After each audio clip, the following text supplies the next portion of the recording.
Wow! Ang sarap ng ulam natin, mga friends. Gulay, halo-halong gulay na may alugbate from our terrace garden. Wala talagang official name ang ating gulay ngayon, guys. So kung ano lang po yung tira-tira sa ating makikita natin sa ating ref, yun lang po ang nilagay natin. May talong, may okra, may kalabasa at saka yung ating bida na alugbate. So samahan niyo ako guys. Okay?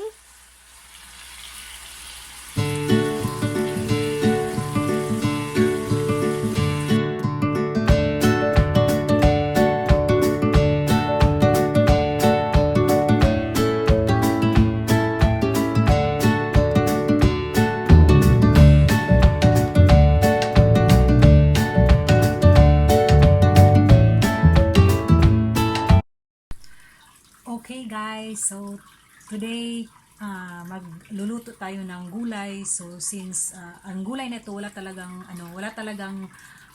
pangalan, no. So experiment, gawa-gawa kung ano lang yung makikita sa ating ref, pagsamasamahin natin. At since meron tayong tanim na gulay at saka ito ang ating mga alugbate or Philippine spinach.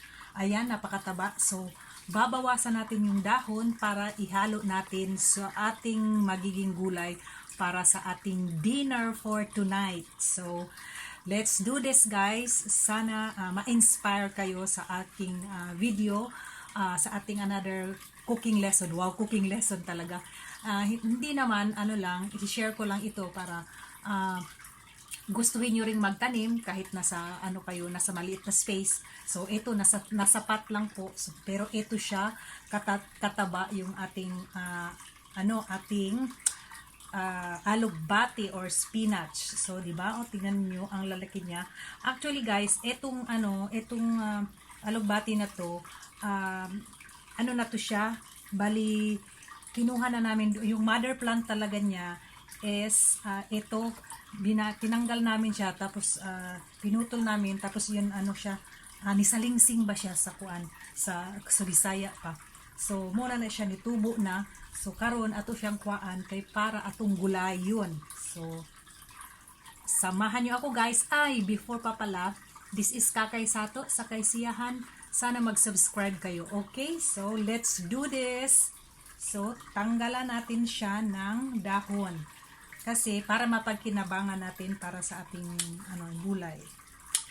So, alam nyo, ba yung nanay ko, ayaw niya tong ganitong klase na alugbati kasi para daw pang gamot sa sa pigsa kasi malalaki daw. Pero ito ang available dito sa atin ngayon. So, wala tayong choice. Pero masarap naman siya. Kaso lang, yung nanay ko lang siguro hindi sanay sa ganito. Kasi gusto niya yung mga native na mga maliliit yung dahon. Pero ako, okay lang yan.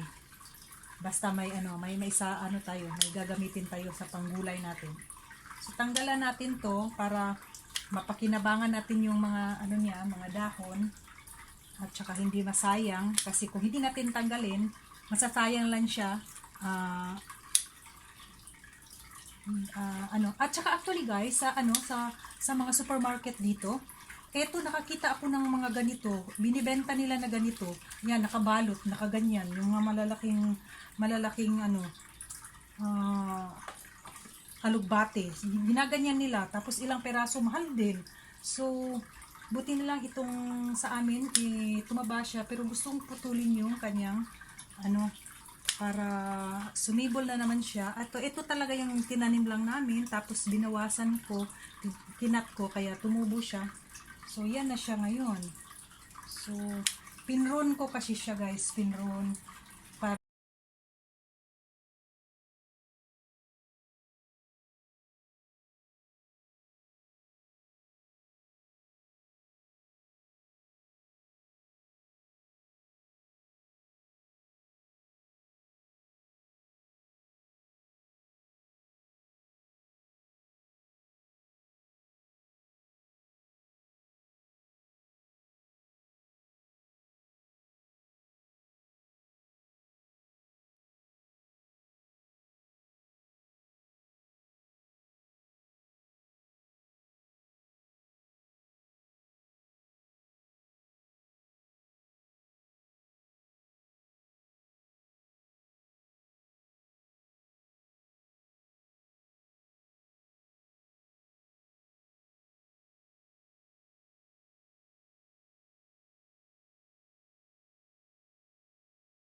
Okay, so ang ating sahog sa ating gulay ngayon is karning pig or baboy. Ayan. So lutuin lang natin ng parang iprito lang natin siya ng konti, ng sandali para hindi siya talaga para mas masarap siya para sa ating gulay. Okay, so samahan niyo po ako, guys.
Okay guys, so ito na po yung ating gulay, luto na po.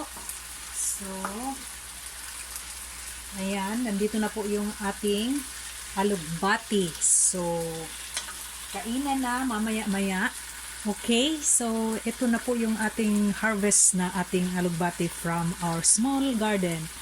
And thank you so much for watching, guys. This is Kakay Sato again sa Kaysiyahan. Don't forget to subscribe on my channel. And until my next video, thank you.